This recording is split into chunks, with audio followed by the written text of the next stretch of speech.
party. People, there is corruption in our party. And for those who will tell you that there's no corruption, these are the same people that I believe voted for Joe Biden, or believe that Joe Biden is our president, or that Joe Biden won the election. But I've had enough of the bullying.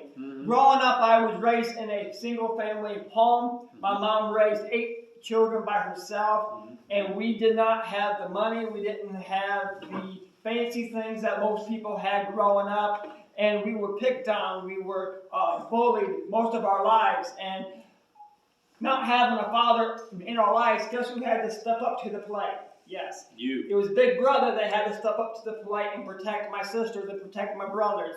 And nobody likes a bully. And I've had enough of the backroom deals. I've had enough of the cancel culture. I've had enough of career politicians. Right. I'm not voting for anybody who's been in politics all of their lives. I've had enough of people telling me that I should vote for someone because they have the most money or because they have the best videos. I've had enough of the closet Democrats and rhinos running for office. I've had enough of people playing the God card and throwing a few scriptures here and there because they know it sounds good to the base.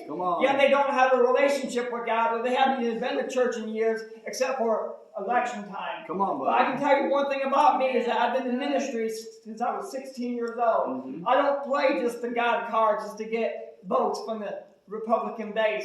Ministry has been my life. It's the only thing that I know. And just a few years ago, we decided to get more involved in politics because we were tired of the church being silent. So when I say that I believe in God, that I am pro-God, that's my life. And you can take it to the bank that I am what I say that I am. I've had enough of the system that caters to the wealthy and the politically connected. I've had enough of the buddy-buddy system. I'm not interested in a social club. It's already a big club, and you and I are not in it. We continue to elect people who do not care about us. Why? Why do we continue to elect these people? They don't care about you, and they don't care about me. This isn't about who we like the most. It's not about who has the most likes on their Facebook page. Because likes on Facebook page is like monopoly money. It's worthless. That's right. It doesn't mean a thing. But it's about who is best to lead the fight. And let me say it again. I have had enough. So what are we going to do about it? We are going to fight. We are going to send fighters to Columbus, and we are going to send fighters to Washington that represent us. We the people. We elect them so that they can make us, so that makes us their boss, right? Normally I'd say yes, but wrong. They are under the theology and the belief that we have owners, that they own us. The truth is, they want more for themselves and less for us. What they don't want is for us patriots to think for ourselves. The system is different. Absolutely. We are rising up and we are beginning to think. We're beginning to be awoke in this season. That we are not, they want us to be obedient sheep, but we are not sheep. We are lions. We are going to send people who have been on the front lines for years fighting for you and fighting for your freedoms. Yes, it's awesome that there are people who have risen to the challenge to bring change, to bring reform, and to bring accountability and transparency. People who had never ran for office have decided that they have had enough, and praise God for it. But tonight I want to talk to you about District 12, or whatever district Darke County will be in the next few weeks. State Central Committee. I'm not talking about those other people. I'm talking about our area right here. I'm not one of those who just recently got in this fight.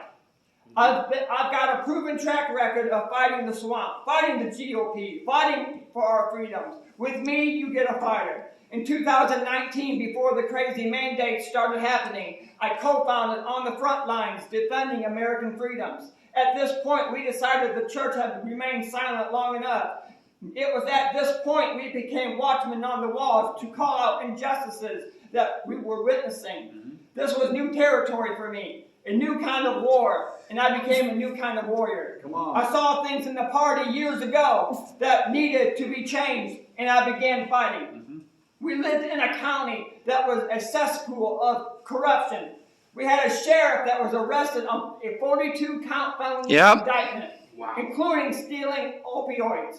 He ran for re-election during this time with charges against him, and the GOP endorsed them. They endorsed the man that was facing charges. A detective imprisoned for tampering with evidence in a murder case.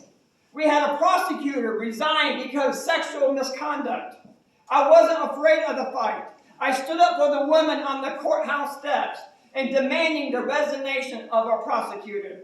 When the local party made deals with Democrats and wouldn't let candidates march in the Memorial Day parade, I stood up and I fought for their constitutional rights, and we won. Amen. When the local GOP party tried to silence and censor true constitutional conservatives, I was there fighting. On the front lines, was responsible for draining the swamp by getting a good conservative commissioner elected into office. He was elected by 10 votes. 10 votes. So on the front lines was working hard, and we got rid of a rhino that was in office. You see, anyone can say that they will stand up and fight corruption. Anyone can say that they will stand up for and with the people. And when I say it, you know it's true because I have already done it. In 2020, when our governor, Mike DeWine, made unconstitutional mandates and closed down our states, we were speaking out on it. Why? Because we are fighters. I'll continue to fight for you on the State Central Committee. On February 18th, 2022, when the State Central Committee closed their doors and wouldn't let us inside, I was there.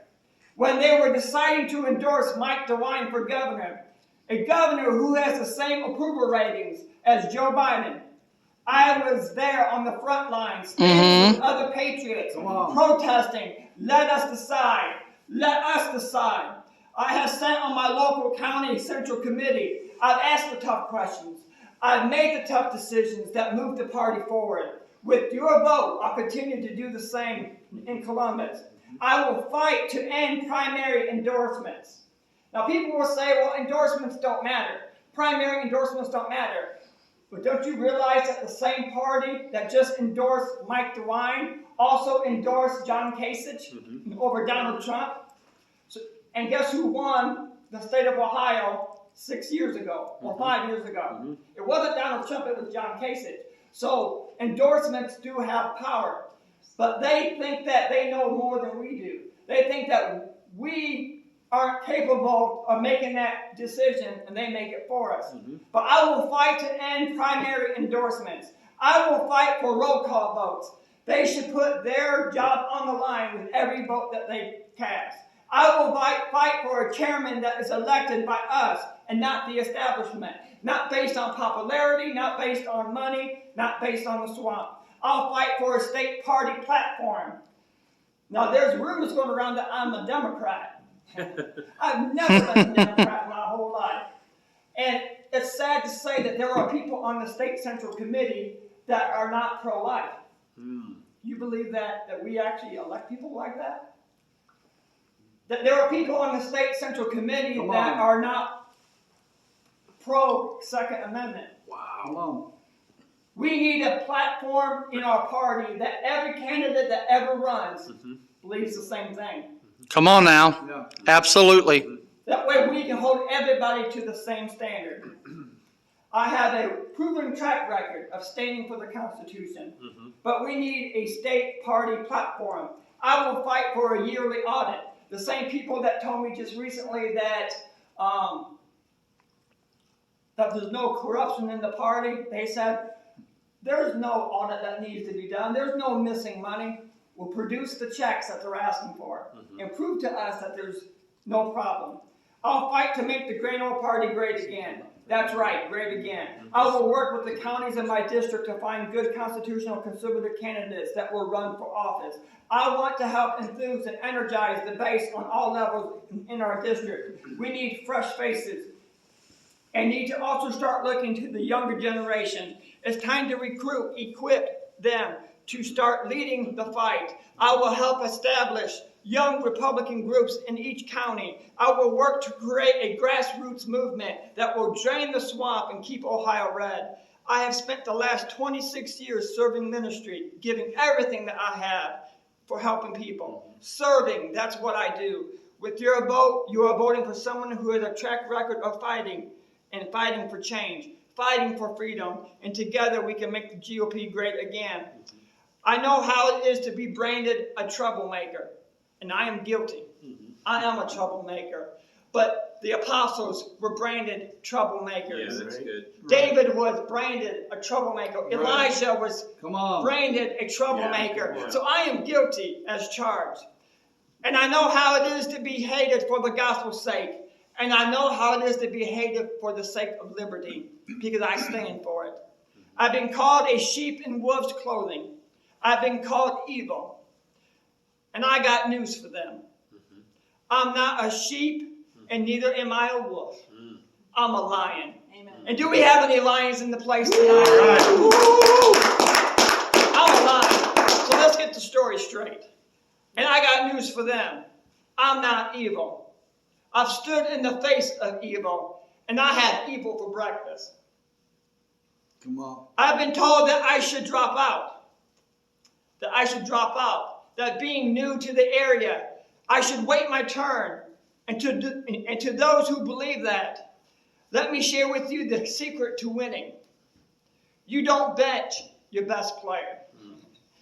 Golden State Warriors don't bench Seth Curry. They play their best player. Right. When everything is on the line, you want the best candidate. You want the fighter that's going to fight for what is right, that's not going to waver, that's always going to do what they say. You want the best to run for that office, and that person is me. So in closing, let me read to you what Ronald Reagan said. He said, freedom is never more than one generation from extinction. We didn't pass it to our children in the bloodstream. It must be fought for, protected, and handed on to them to do the same. And he also said, when you can't make them see the light. I love this saying that he said. When you can't make them see the light, make them feel the heat. And if you will elect me as your next State Central Committee member, I promise you that if I can't make them see the light, I will make them feel the heat. And we need to elect people that will make them feel the heat. And tonight we have somebody